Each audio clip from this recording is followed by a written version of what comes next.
안녕하세요 여러분, 하이지니입니다. 오늘은 캐나다 이민을 준비하는 분들이라면 누구나 한 번쯤 고민해 봤을 이야기를 해보려고 합니다. 사실 이 질문은 굉장히 단순해 보이지만 이민을 준비하거나 이미 와 있는 사람들에게는 가장 현실적인 질문이기도 합니다.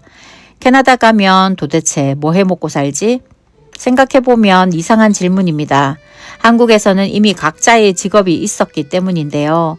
회사도 다녔고 사업도 했고 전문직으로 일했던 분도 있고 공무원이었던 분도 있고 대기업에서 오랫동안 일했던 분들도 있습니다. 그런데 비행기를 타고 나라를 바꾸는 순간 우리는 다시 처음으로 돌아가야 하는 상황을 마주하게 됩니다.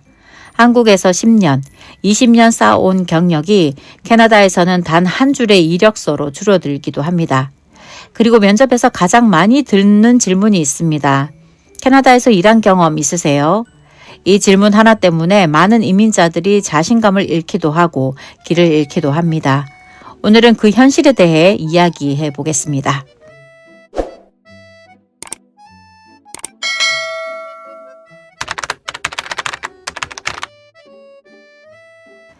이민을 준비할 때 대부분 이런 생각을 합니다. 한국에서 하던 일을 캐나다에서도 계속하면 되지 않을까? 저도 그랬습니다. 하지만 현실은 그렇게 단순하지 않았습니다. 캐나다는 경력보다 캐나다에서 인정되는 자격과 현지 경험을 더 중요하게 보는 경우가 많습니다. 그래서 한국에서 의사였던 분, 교사, 은행원, 회계사, 대기업에서 일했던 분들도 캐나다에서는 처음부터 다시 시작하는 경우가 많습니다.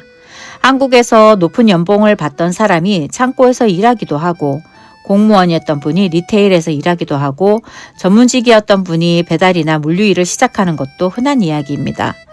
처음 들으면 믿기 어려울 수도 있지만 이민자 커뮤니티에서는 생각보다 자주 들리는 이야기입니다. 그리고 여기서부터 많은 분들의 기준이 바뀝니다.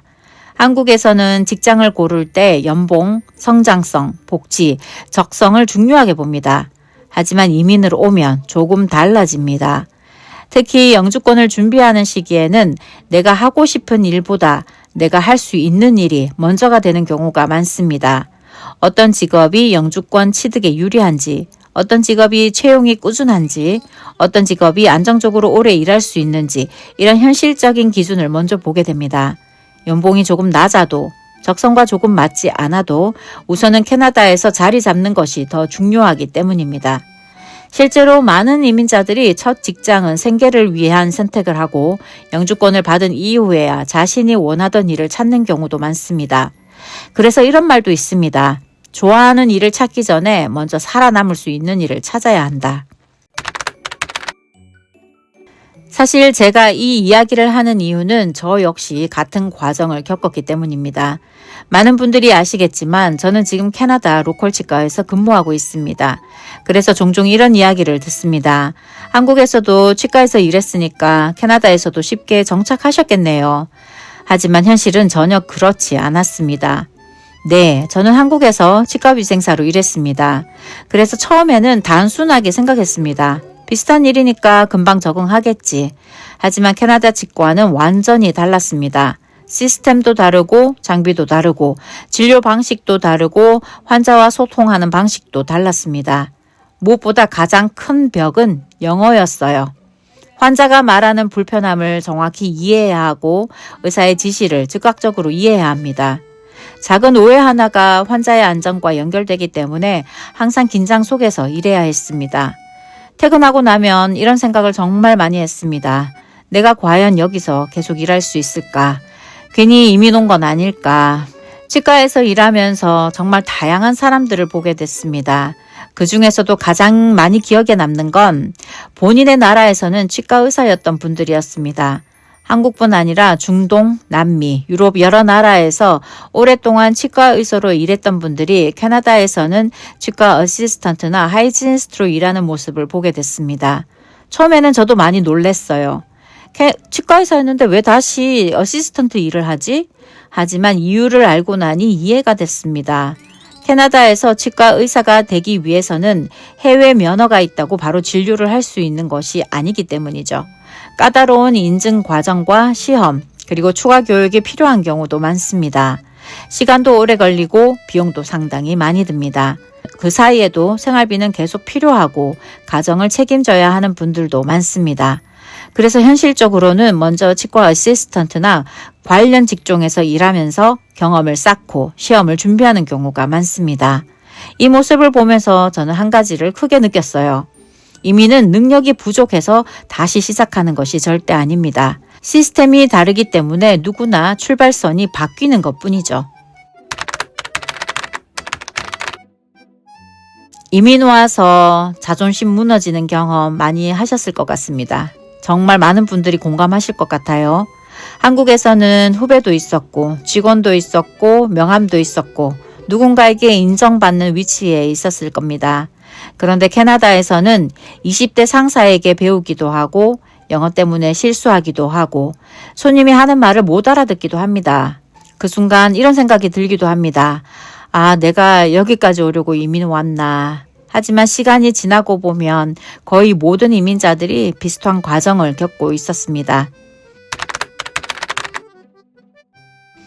이민 오자마자 원하는 직업을 얻는 경우는 많지 않습니다. 그래서 현실적으로 선택하는 일들이 있습니다. 창고, 물류, 공장, 주방 청소, 리테일, 택배 배달, 사무보조, 노인케어, 아이 돌봄 등입니다. 이런 일들은 부끄러운 직업이 아닙니다. 오히려 새로운 시작이죠. 이민에서는 꿈보다 현실이 먼저 찾아옵니다. 월세를 내야 하고 차 보험 내야 하고 휴대폰 요금도 내야 하고 아이를 키우는 분들은 교육비도 필요합니다. 그래서 많은 사람들이 원하던 일이 아니라 지금 당장 할 수 있는 일을 먼저 선택하게 됩니다. 캐나다에서는 40대, 50대에도 학교를 가는 경우가 정말 많습니다. 한국에서는 이 나이에? 라고 생각할 수 있지만 여기서는 매우 자연스러운 일입니다. IT, 간호, 치과, 회계, 전기, 용접, 배관, 유아교육 등 새로운 기술을 배우고 새로운 직업으로 이동합니다. 이민에서는 과거보다 앞으로 무엇을 배울 수 있는지가 더 중요해집니다. 요즘 가장 많이 받는 질문이 이것입니다. 캐나다 가면 얼마 벌어요? 하지만 저는 그보다 먼저 이것을 생각해 보셨으면 합니다.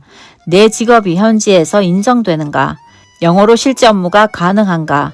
다시 공부할 준비가 되어 있는가? 최소 생활비 6개월에서 1년 준비가 되어 있는가? 원하지 않는 일을 할 수 있는 마음이 있는가?